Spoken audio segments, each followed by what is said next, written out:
آج کی گفتگو میں ہم آقا کریم صلی اللہ علیہ وآلہ وسلم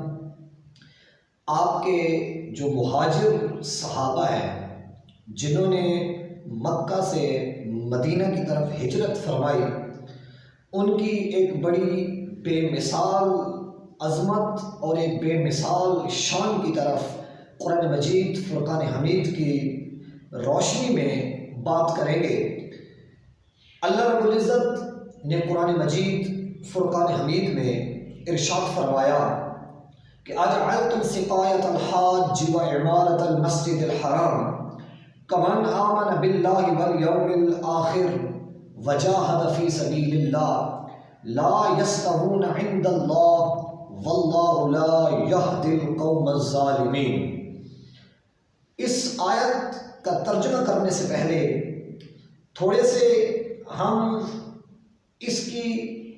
جو تفصیلی بات ہے، یعنی کس وجہ سے یہ آیت مبارکہ نازل ہوئی،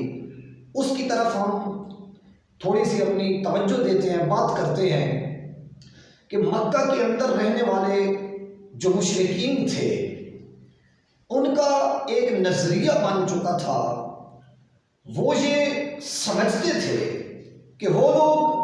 جو مکہ سے مدینہ کی طرف ہجرت کر کے چلے گئے ہیں، یا وہ لوگ جو اللہ اور اللہ کے محبوب پر ایمان لے کے آئے اور اللہ کے محبوب کے ساتھ جہادوں میں شرکت کرنے لگ گئے ہیں، مجاہدین اور مہاجر بن گئے ہیں، تو مکہ کے مشرکین یہ سمجھتے تھے کہ ان مہاجرین سے، ان مجاہدین سے اور ان ایمان والوں سے ہم افضل ہیں، ہماری فضیلت زیادہ ہے، ہمارا معیار زیادہ ہے، کیونکہ وہ لوگ کعبہ شریف کے اندر آنے والے حجاج کو پانی پلایا کرتے تھے، وہ لوگ کعبہ کے اندر کعبہ کی آبادکاری کرتے تھے، کعبہ کے اندر کعبہ کی تعمیرات میں یا کعبہ کو آباد کرنے میں وہ اپنا کردار ادا کرتے تھے۔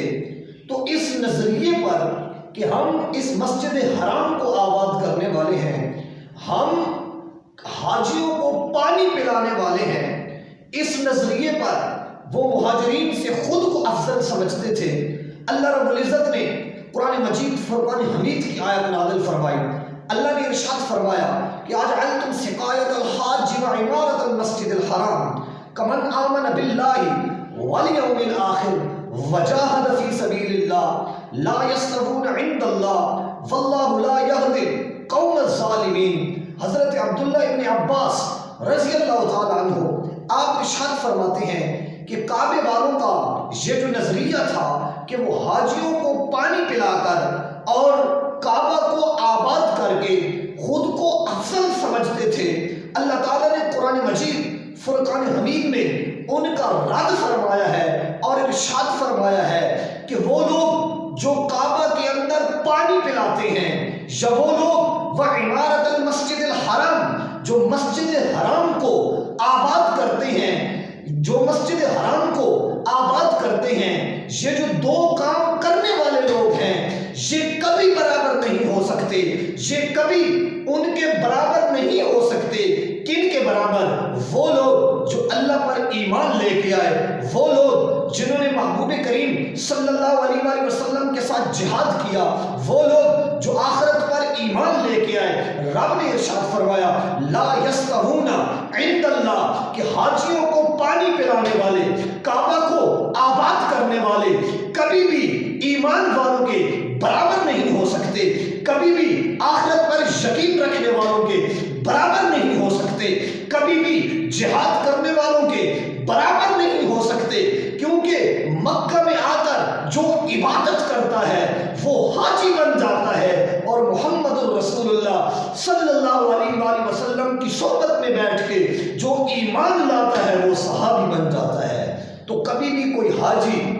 صحابی کے مقام کو نہیں پہنچ سکتا، لاکھوں کروڑوں حاجی ہوں کبھی صحابی کے مقام کو نہیں پہنچ سکتے۔ دوسری اس میں جو بات واضح ہو رہی ہے وہ یہ ہو رہی ہے کہ رب نے ارشاد فرمایا لا یستوون عند اللہ کہ میرے نزدیک، اللہ کے نزدیک یہ دونوں برابر نہیں ہیں۔ کبھی بھی مہاجرین کے درجے کو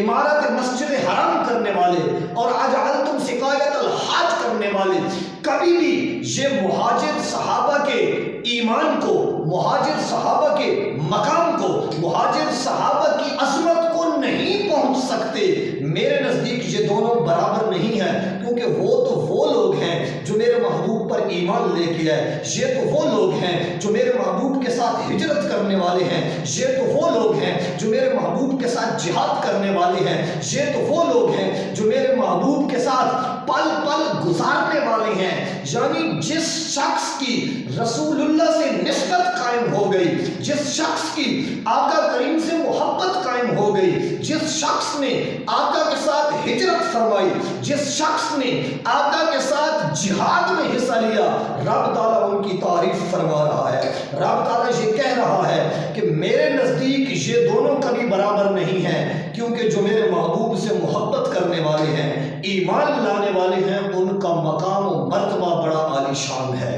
ان کا مقام و مرتبہ بڑا بلند ہے۔ تو دیکھیے